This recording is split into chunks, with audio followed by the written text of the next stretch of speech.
வணக்கம். தினசரி வானிலையும் அதனை சார்ந்தறிவியலும். இன்று நவம்பர் 22 கார்த்திகை 6. வங்கக்கடல் வானிலை நகர்வுகளில் நிலைபெறாத நிலை நீடிக்கிறது. இருப்பினும் சுமத்ரா தீவு மற்றும் மலேசிய தீபகற்பத்தை ஒட்டிய தென்சீனக்கடல் மற்றும் அதனை ஒட்டிய வங்கக்கடல் இந்த பகுதிகளில் ஒரு குறைவெடுத்த நிலை வலுப்பெற்று நீடிக்கிறது. தமிழகத்திற்கு மழைப்பொழிவை தந்து கொண்டிருக்கும் தென்மேற்கு வங்கக்கடல் குறைவெடுத்த நிலை இலங்கையை ஒட்டி தென்னிலங்கையை ஒட்டி நீடித்து வருகிறது. இது அடுத்து வரக்கூடிய மணி நேரங்களில் மேலும் வலுவடைவதற்கான வாய்ப்புகள் இருக்கின்றன. இந்த நிலையில் தமிழகத்திற்கான மழைப்பொழிவு வாய்ப்புகள் அடுத்த 3 முதல் 4 தினங்களுக்கு வலுவடையும் என எதிர்பார்க்கக்கூடிய நிலையில் தற்போதைய வானிலை அமைவுடனான எனது தனிப்பட்ட வானிலை விளக்கம். வணக்கத்துடன் ஸ்ரீ அண்ணாதுரை. நிலைபெறாத வானிலை நகர்வுகள் நீடித்தாலும் தென்மேற்கு வங்கக்கடல் ஒட்டி நீடிக்கக்கூடிய இந்த குறைவெடுத்த நிலை படிப்படியாக வலுப்பெற்று வருகிறது. மழைப்பொழிவையும் டெல்டா மாவட்டங்கள், மத்திய மேற்கு மாவட்டங்கள், ஒரு சில வடக்கு உள் மாவட்டங்கள், தென் மாவட்டங்கள் இங்கெல்லாம் ஆங்காங்கே மழைப்பொழிவை நேற்று முதல் ஏற்படுத்தி வருகிறது. இன்றைய நிலையிலும் இந்த வாய்ப்புகள் தொடர்கிறது.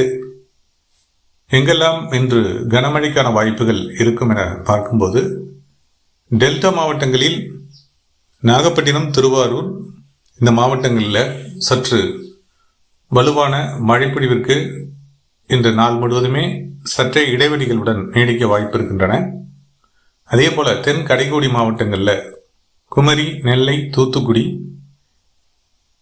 தென்காசி இந்த மாவட்டங்கள் சார்ந்தும், அதே போல ராமநாதபுரம், சிவகங்கை, மதுரை இந்த மாவட்டங்கள் சார்ந்தும் ஆங்காங்கே கனமழைக்கும் வாய்ப்புகள் இன்று இருக்கின்றன. சற்றே இடைவெளிகளுடன் இந்த மழை வாய்ப்புகள் இன்று பிற்பகலுக்கு பிந்தைய நிலையில் இம்மாவட்டங்களில், அதாவது தென் கடைக்கோடி மற்றும் தெற்கு உள் மாவட்டங்களில் வலுவடையக்கூடும். அதே போல புதுக்கோட்டை, திண்டுக்கல், தேனி இந்த மாவட்டங்கள் சார்ந்தும் இன்று பிற்பகலுக்கு பிந்தைய நிலையில் ஆங்காங்கே கனமழைக்கான வாய்ப்புகள் இருக்கின்றன. திண்டுக்கல் மாவட்டத்தினுடைய மத்திய, மேற்கு மற்றும் வடக்கு பகுதிகள் வரை இந்த வாய்ப்புகள் இருக்கின்றன. அதே போல புதுக்கோட்டை மாவட்டத்தினுடைய மத்திய மற்றும் மேற்கு பகுதிகளுக்கும் கிழக்கு பகுதிகளுடன் மழைப்பொழிவு வலுவடைய வாய்ப்புகள் இருக்கின்றன.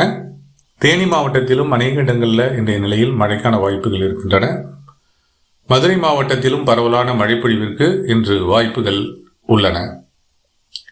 இதே போல மேற்கு மாவட்டங்களை பொறுத்தவரை கோவை, ஈரோடு, நாமக்கல், திருப்பூர் இந்த மாவட்டங்கள் சார்ந்தும் இன்று ஆங்காங்கே மழை பரவலாகவும் ஒரு சில இடங்களில் சற்று கனமழைக்கும் வாய்ப்புகள் ஏற்படக்கூடும். அதாவது திருப்பூர் மற்றும் ஈரோடு இந்த மாவட்டங்கள் ஒட்டிய பகுதிகளிலையும், கோவை இம்மாவட்டங்களை ஒட்டிய கோவை, திருப்பூர், ஈரோடு இம்மாவட்டங்கள் சார்ந்த பகுதிகளிலையும் ஆங்காங்கே கனமழைக்கான வாய்ப்புகள் ஏற்படக்கூடும். திருச்சிராப்பள்ளி, கரூர் மாவட்டத்திலும் இன்று சற்று பரவலான மழைப்பொழிவிற்கு வாய்ப்புகள் இருக்கின்றன.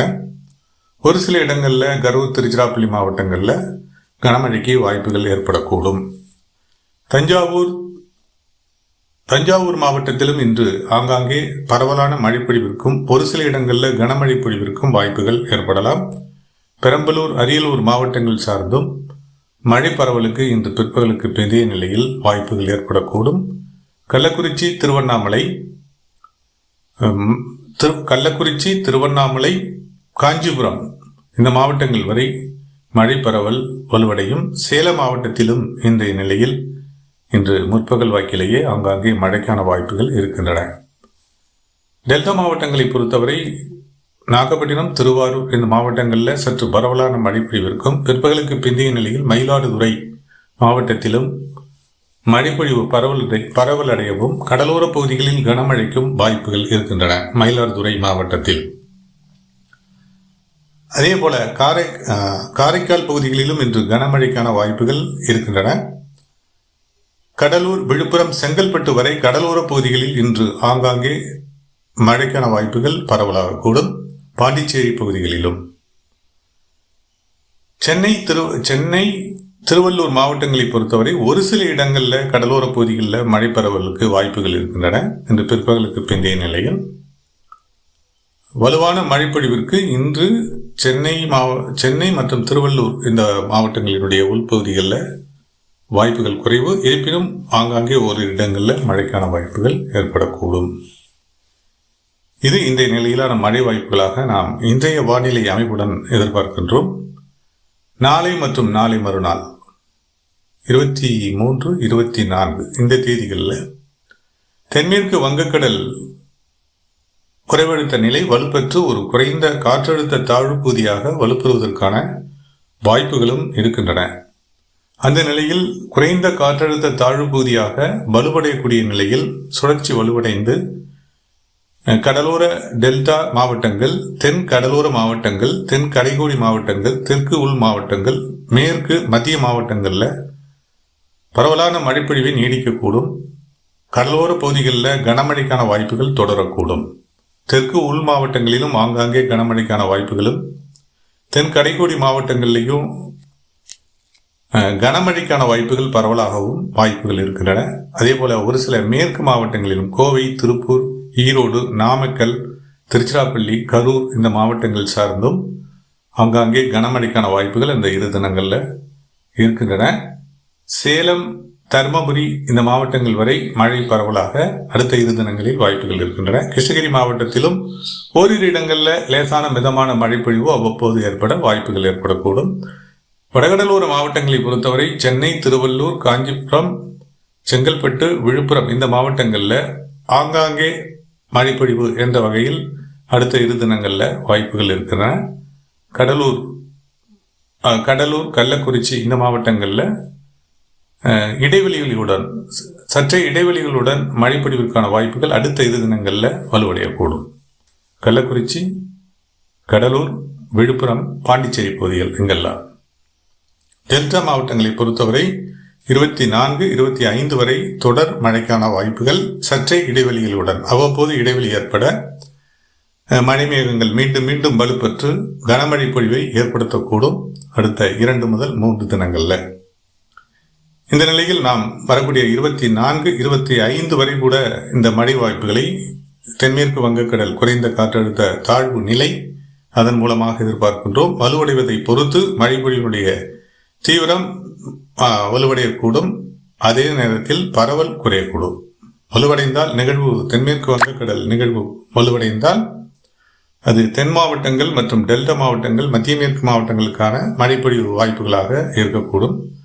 இதே நிலையில் குறைந்த காற்றழுத்த தாழ்வு நிலை என்ற நிலையில் நகர்ந்து தென்னிலங்கை, சற்றே குமரிக்கடல் என நகர்ந்து நீடிக்க மழைப்பொழிவினுடைய தீவிரம் பரவலாகும். இதுதான் தென்மேற்கு வங்கக்கடலை ஒட்டி ஏற்பட்டிருக்கக்கூடிய இந்த நிகழ்வின் மூலமாக மழை வாய்ப்புகளாக நாம் தமிழகத்தில் எதிர்பார்க்கின்றோம். அடுத்தது நிலைபெறாத நகர்வுகள், அதாவது தென்சீனக்கடல் வரவு தீவிர நிகழ்வாக தமிழகத்தை ஒட்டி நகர்ந்து மழைப்பொழிவை இந்த சுற்றின் இறுதி வரை, அதாவது வரக்கூடிய 30ஆம் தேதி அல்லது டிசம்பர் 2 வரை வலுப்படுத்தக்கூடும் என நாம் முந்தைய விளக்கங்களில் எதிர்பார்த்திருப்போம். அதே நிலையினையே நாம் தற்போதும் அந்த நிலையினையே நாம் எதிர்பார்க்கின்றோம். ஏன்னா நிகழ்வுகளினுடைய நகர்வுகள் கணினிமயப்படுத்தப்பட்டு அதன் மூலமாக அதனுடைய அடிப்படையில் நகர்வுகள் வெவ்வேறு நாடுகளினுடைய அந்த மாதிரிகளில் வெவ்வேறு நிலைகளை காட்டுகின்றன.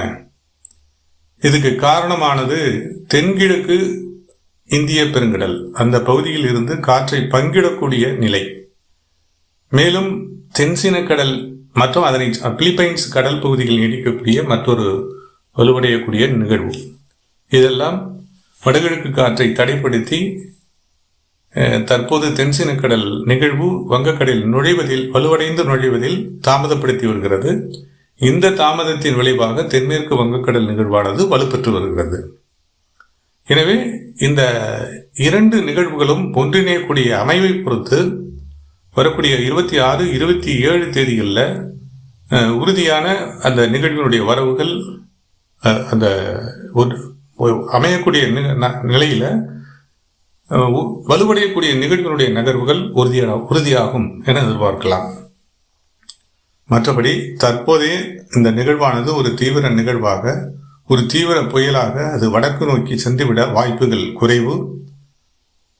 இரு நிகழ்வுகளும் வரக்கூடிய 26, 27 தேதிகளில், அதாவது தென்மேற்கு வங்கக்கடல் நிகழ்வும் தென்சீனக்கடல் நிகழ்வினுடைய நகர்வும் அமையக்கூடிய நிலை, அதை பொறுத்து தென்கிழக்கு இந்திய பெருங்கடல் காற்றினை பங்கிடுவதை பொறுத்து நிகழ்வினுடைய நகர்வுகள் மாறுபடக்கூடும். இருப்பினும் நமது எதிர்பார்ப்பாக வரக்கூடிய நிகழ்வு இரு தென்மேற்கு வங்கக்கடல் நிகழ்வுடன் ஒன்றிணைந்து ஒரு குறைந்த காற்றழுத்த தாழ்வு பகுதியாக முதல் நிலையிலும், இரண்டாவது நிலையில் ஒரு குறைந்த காற்றழுத்த தாழ்வு மண்டலமாகவும், அடுத்த நிலையில் ஒரு ஆழ்ந்த குறைந்த காற்றழுத்த தாழ்வு மண்டலமாகவும் வலுப்பெற்று நமது முந்தைய எதிர்பார்ப்புகளின் அடிப்படையிலேயே வட இலங்கை மற்றும் டெல்டா ஒட்டி நகர்ந்து அது வடகடலோரம் வரை நீடித்து இந்த சுற்றினுடைய இறுதி மழைப்பொழிவை வலுப்படுத்தும், தீவிரப்படுத்தும் என நமது இந்த விளக்கத்தின் வாயிலாக எதிர்பார்க்கின்றோம். வானிலை என்பது மாற்றங்களுக்கு உள்ளானது. தொடர்ந்து கண்காணிப்போம். தொடர்ந்து வானிலையில் ஏற்படும் மாற்றங்களுடன் மற்றும் ஒரு விளக்கத்துடன் மீண்டும் இணைகிறேன். இணைப்பில் நீடித்த அனைவருக்கும் நன்றி.